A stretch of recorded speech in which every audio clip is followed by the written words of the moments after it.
Hello दोस्तों, आप सभी का स्वागत है इस वीडियो में। आज हम लोग पढ़ेंगे कक्षा 10 का रसायन विज्ञान का पहला चैप्टर। पहला चैप्टर जो आप लोगों का है वह है रासायनिक अपक्रिया एवं उसके समीकरण या उनके प्रकार। हम लोग आइए समझ लेते हैं रासायनिक अपक्रिया कहते किसको हैं।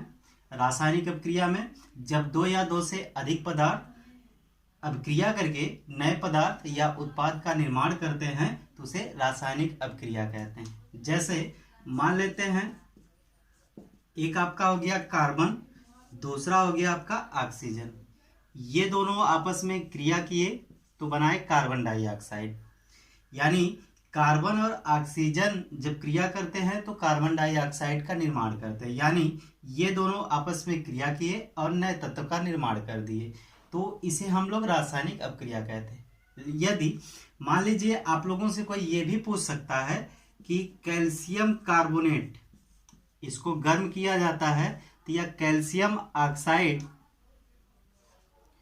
और कार्बन डाइऑक्साइड में टूट जाता है, या कैल्शियम ऑक्साइड और कार्बन डाइऑक्साइड में टूट जाता है, तो यहाँ पे ये भी कहा जा सकता है कि यहाँ पे दो या दो से अधिक तत्व कहे गए हैं लेकिन यहाँ पे एक ही पदार्थ है। यहाँ पे उससे अधिक बोला गया है लेकिन यहाँ पे एक ही पदार्थ है। तो इसके लिए हम लोग क्या करेंगे, तो इसके लिए ये भी हम लोग कह सकते हैं कि जब पदार्थों में रासायनिक परिवर्तन के कारण नए पदार्थों का निर्माण होता है तो उसे हम लोग रासायनिक अपक्रिया कहते हैं। अगर इस परिभाषा से आपको कोई इस तरीके से कहता है तो आप लोग ये भी कह सकते हैं कि जब किसी रासायनिक या जब किसी पदार्थ में रासायनिक परिवर्तन के कारण नए पदार्थों का निर्माण होता है तो उसे हम लोग रासायनिक अपक्रिया कहते हैं। जैसे आपका कैल्शियम कार्बोनेट है, इसको गर्म किया गया तो कैल्शियम ऑक्साइड और कार्बन डाइऑक्साइड का निर्माण हुआ।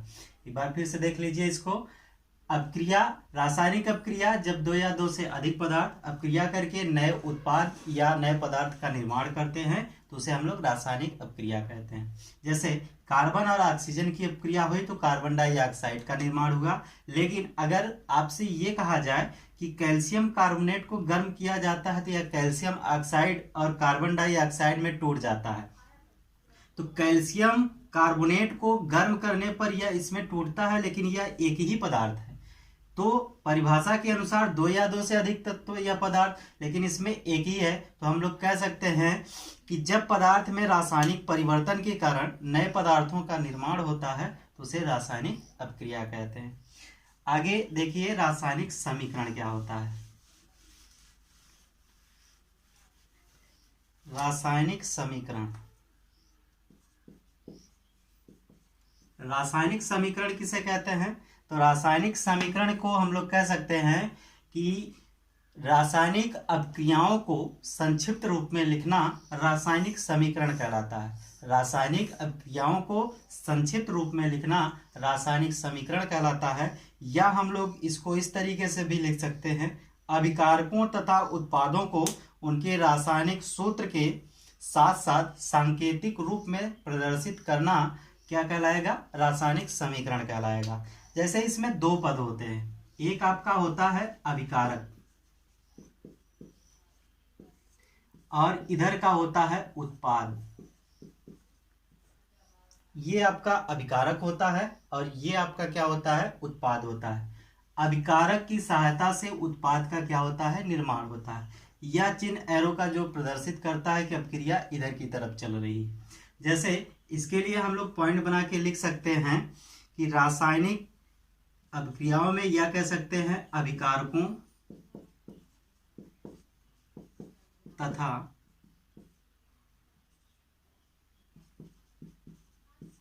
उत्पादों को उनके रासायनिक सूत्र के साथ,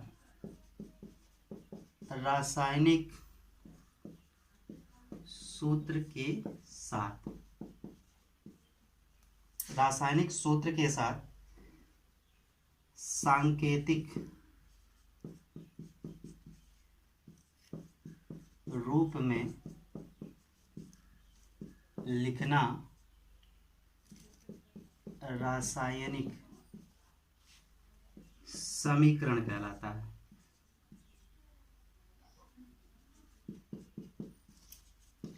जाता है। इसमें आपका अभिकारक और उत्पाद होता है, रासायनिक समीकरण कहलाता है।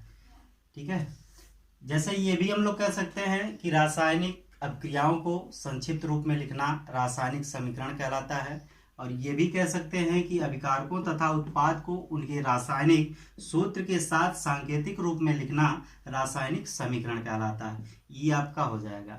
ठीक है, इसमें अभिकारक पद होता है, मतलब जब दो या दो से अधिक पदार्थ मिलते हैं, मतलब जिनको मिला करके हम लोग बनाते हैं वो अभिकारक होता है, और जो बनता है उसे हम लोग क्या कहते हैं, उत्पाद कहते हैं। ये रासायनिक समीकरण जो होता है ये हम लोग दो प्रकार से लिखते हैं। रासायनिक समीकरण को दो प्रकार से लिखा जाता है। रासायनिक समीकरण, ये आपका होता है शब्द समीकरण, और ये आपका होता है प्रतीकात्मक समीकरण। ये आपका हो गया शब्द समीकरण और प्रतीकात्मक समीकरण। ये दो प्रकार का होता है। रासायनिक समीकरण में ये शब्द समीकरण हो गया और ये प्रतीकात्मक समीकरण हो गया। शब्द समीकरण जो होता है उसको हम लोग शब्दों के द्वारा लिखते हैं। जैसे मान लेते हैं मैग्नीशियम, मैग्नीशियम प्लस ऑक्सीजन,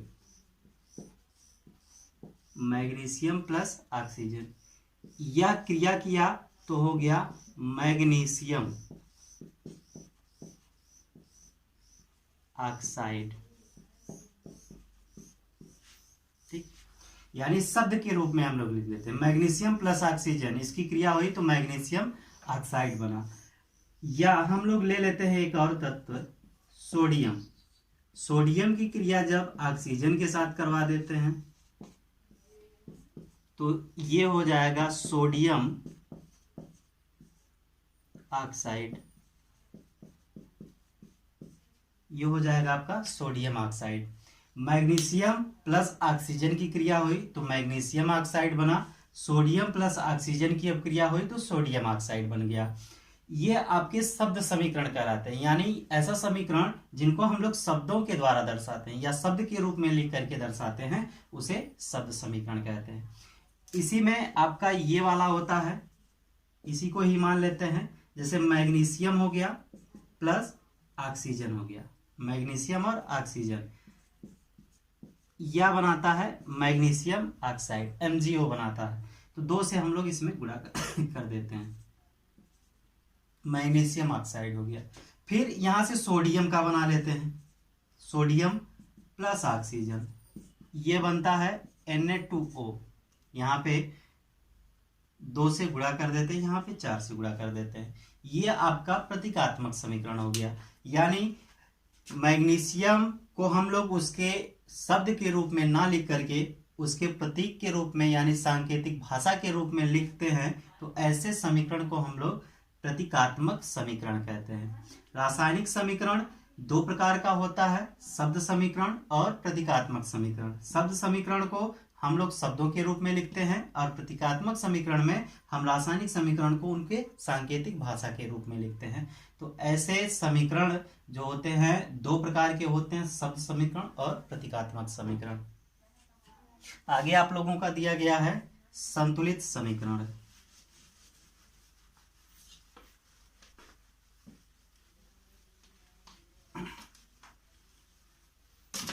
संतुलित समीकरण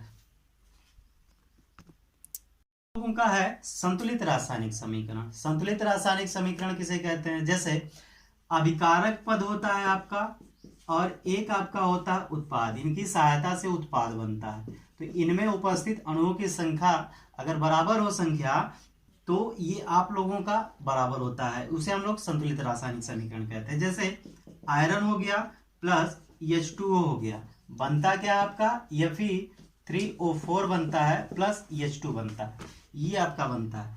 तो Fe प्लस H2O ये दोनों आपका बना तो Fe3O4 हो गया प्लस H2 हो गया। यहाँ पे देखते हैं तो इनके दोनों पक्ष बराबर नहीं है, तो जब दोनों पक्ष बराबर नहीं रहेंगे तो हम लोग गुणा कर लेते हैं। जैसे आयरन यहाँ पे 3 बना है, यहाँ पे 1 ही है, तो हम लोग 3 से गुणा कर लेते हैं। इधर ऑक्सीजन 4 है, यहाँ पे 1 है तो 4 से गुणा कर लिए। हाइड्रोजन यहाँ पे 2 है लेकिन यहाँ पे 4 दूना 8 हो गया, तो 4 से हम लोग इधर कर लेते हैं, तो ये आपका बराबर हो गया। आगे एक और ले लेते हैं, Fe हो गया प्लस HCl हो गया। ये दोनों क्रिया की है तो FeCl2 बना और H2 बना, यानी यहाँ पे क्लोरीन भी 2 बना और हाइड्रोजन का भी 2 बना है, तो 2 से हम लोग इसमें क्या कर देंगे, गुणा कर देंगे, तो ये आप लोगों का क्या हो जाएगा, बराबर हो जाएगा। इनके बराबर करने की कुछ विधियां होती हैं, इसके लिए हमको मूलक याद होने चाहिए। मूलक हमको याद नहीं रहेंगे तो नहीं होगा। क्लास 9th में आप लोग पढ़े होंगे कि मूलक के बारे में, धन मूलक और ऋण मूलक क्या होते हैं। आइए थोड़ा समझ लेते हैं कि संतुलित कैसे किया जाता है।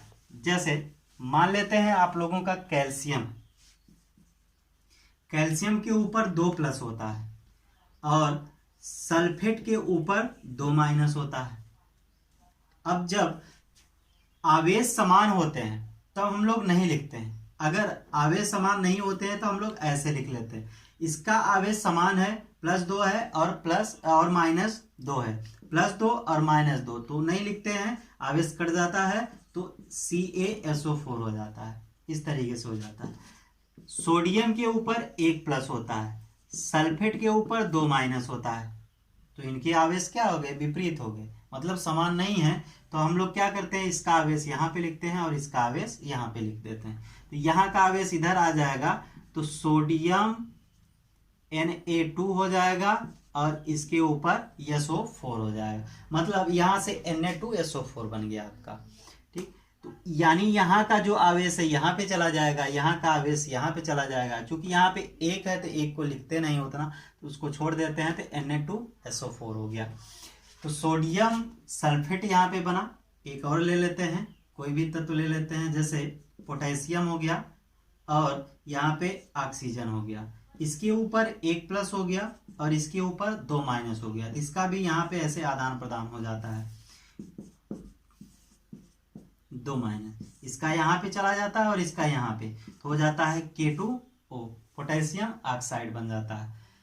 तो ऐसे आप लोग करिएगा, समीकरण बहुत ज़्यादा कठिन नहीं होता है, लेकिन मूलक हमको याद होने चाहिए तभी समझ में आता है, नहीं तो नहीं आता है, क्योंकि आगे भी हम लोग सिर्फ मूलकों के ही बारे में पढ़ते रहेंगे और रासायनिक समीकरण के बारे में पढ़ते रहेंगे। हमको धन मूलक और ऋण मूलक नहीं याद रहेगा तो नहीं आएगा।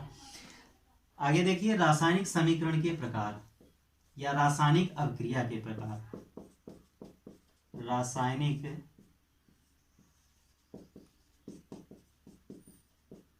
अभिक्रिया के प्रकार देख लेते हैं। पहला आपका होता है संयोजन अभिक्रिया, संयोजन अभिक्रिया। दूसरा आपका होता है विस्थापन अभिक्रिया, दूसरा आपका होता है वियोजन अभिक्रिया। इसको हम लोग अपघटन अभिक्रिया भी कहते हैं, अपघटन अभिक्रिया।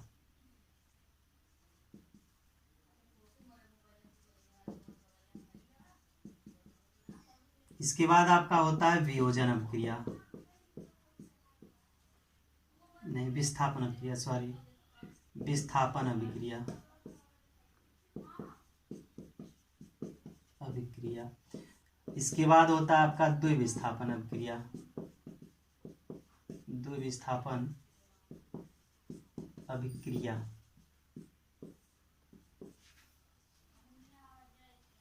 यहाँ पे उपचयन अभिक्रिया होती है,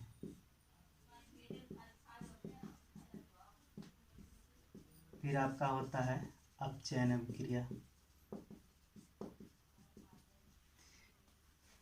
इनके अंतर्गत हम लोग और भी अभिक्रियाओं को पढ़ते रहेंगे, लेकिन ये आपका है संयोजन अभिक्रिया, वियोजन यानी अपघटन अभिक्रिया, विस्थापन अभिक्रिया, द्विविस्थापन अभिक्रिया, उपचयन अभिक्रिया और अपचयन अभिक्रिया। ये रासायनिक अभिक्रिया के इसमें प्रकार दिए गए हैं, इनके बारे में हमको पढ़ना है। इन्हीं अभिक्रियाओं के अंतर्गत कुछ और भी अभिक्रियाएं होती हैं, उसको भी हम लोग पढ़ेंगे। हम लोग अगली वीडियो में पढ़ेंगे संयोजन अभिक्रिया, संयोजन अभिक्रिया। ये आप लोगों का पहला है, आगे हम लोग अगले